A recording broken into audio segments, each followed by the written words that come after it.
When we talk about crushing sanctions, we usually think of maps, oil tankers, and bank accounts. But what does it look like on the ground? It looks like a father in Tehran who can no longer afford his son's medicine.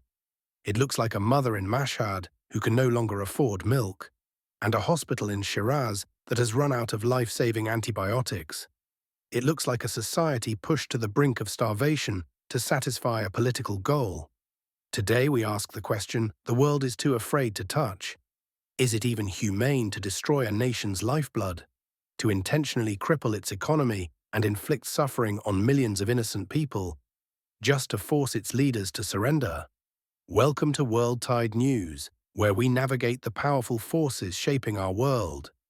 Today we dive into the heart of the Iranian uprising and the invisible war being waged through the global economy.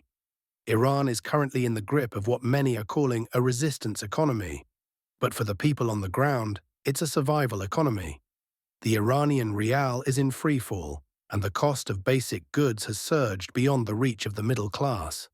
While the goal of these harsh sanctions is to change regime behavior, the reality is that the burden of this economic isolation falls almost entirely on the civilian population.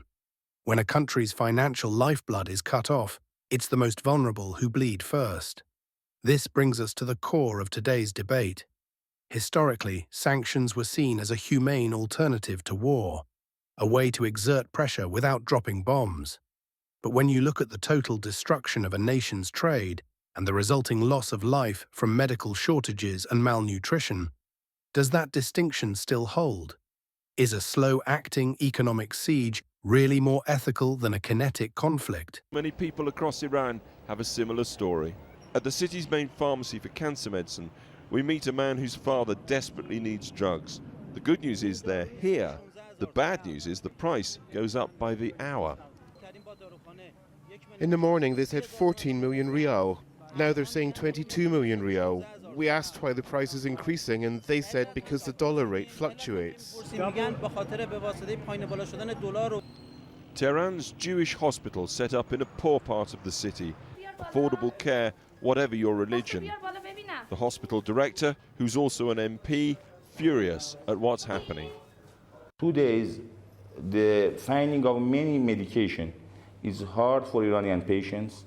It's a question for me that it's why and how someone can speak about human rights but do something that is clearly against human life.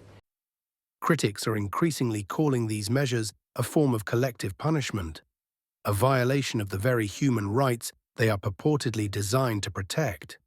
From a geopolitical standpoint, the expectation of a simple submission ignores the fundamental instinct of any sovereign state: survival. Security forces are cracking down, but so far without success. Iranian activists tell NBC News hundreds of thousands of protesters have taken to the streets in multiple cities, including the capital, Tehran. And they're not backing down, facing tear gas, tearing up Iranian flags, setting fires, and confronting the feared security forces. One video appears to show a protester driving into a group of officers.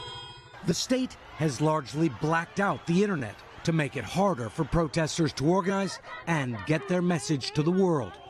Faced with external economic pressure and internal unrest, the Iranian government has responded with the full weight of its security apparatus.